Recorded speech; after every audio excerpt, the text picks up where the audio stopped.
Guys, back with another build video today. This one is on the Mach 2 Douglas D-558-2 Skyrocket in 1/72nd scale. So the Skyrocket was a test bed for supersonic flight. This was the successor to the Skyrocket, which is was a competitor to the Bell X-1 to break the sound barrier in 1947. This one first flew in 1948, and a total of 3 were built. There was 3 different combinations of propulsion test beds. There was one that was solely jet powered, there's one that was a combination of rocket and jet, and the other one was solely rocket powered. And the one that was solely rocket powered reached speeds of 1,250 miles per hour.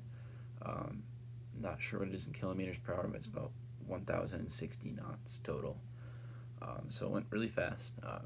It was a single seat, and all 3 of them are still surviving today. I believe 2 of them are in museums, and then another one's sitting on a pole right now at a college in California.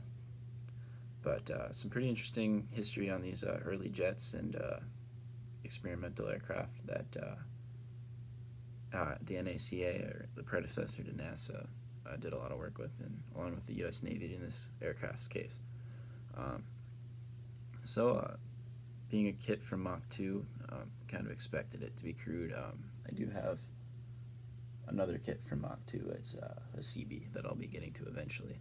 But yeah, it was a tough kit to build, that's for sure. I put it away for a very long time because couple years, or I got it last year for my birthday from a guy I do a lot of modeling chatting with.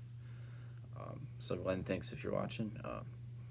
Yeah, I put it away out of frustration, just due to the fit, and I was kind of looking for something to be more basic, because it was a while since I actually did build a kit. But last week I just kind of wasn't doing anything. You know, I do work, but just on my off hours, I just kind of do modeling or fishing and stuff like that. And in this case, I just saw this kit and it was partially complete. So I worked on it. Took about 2 hours to do the filling and sanding and reshaping it. I decided to put it on a stand,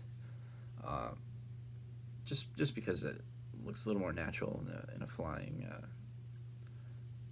position, just due to its speed. It just looks a little bit faster, and the gear on it, you can look it up online, it just kind of looks awkward in my opinion. But yeah, it was a pretty crude kit overall, but these are the type of kits that test our abilities, and I like a challenge. You know, I'm not very proficient in model building at the moment. It's been a while since I've had a project as crude as this. I think it's probably one of the most crude kits I've built, but that doesn't necessarily mean isn't a bad thing in my opinion, just because it, again, tests your ability and you learn something from building it.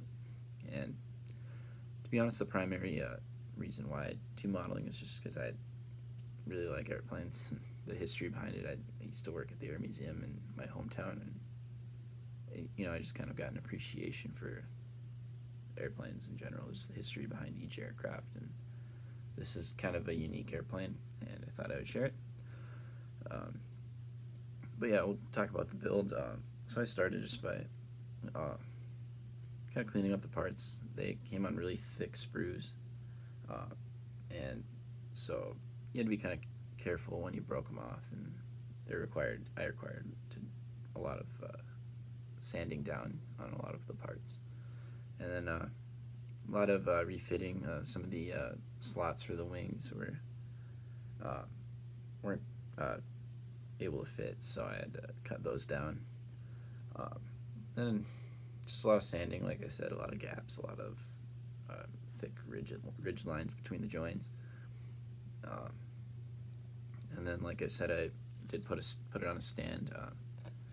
It's just an old Airfix stand, just painted black. But the construction, like I said, was crude. It took a lot of sanding. The paints I used, I only used 2 colors. I know it's probably not the most accurate, but I just kind of went off of reference photos, and it was kind of tough with the black and white photos, but I used this Vallejo acrylic, just basic white overall. Then I used Tamiya flat black XF1, and that was pretty much it for the painting. There's only a little bit of glass exposed, but this whole from the edge of the cockpit to about here is all clear plastic, so most of that was painted. And then I just kind of used a rattle can for clear coat to keep it, and it has a glossy finish. It's kind of tough with the lighting just to tell. The decals, not much to it, just 4 decals total, one on the other sides here, but they didn't go on the best, but I don't have a lot of spares at the moment, so I just kind of stuck with it. And then afterwards I clear coated again to protect the decals, and there you have it. Pretty crude, not my best build at all, but it was a really nice learning experience. I really had a lot of fun with it. But yeah, that's my Mach 2 Douglas D-558 Skyrocket. I'm going to try to hunt down a Sky Streak to build side by side, or just to build and put alongside this on my shelf. But yeah, thanks for watching, guys. Be putting out an update soon, and a couple announcements. So yeah, thanks for watching. Keep modeling, have fun. Bye.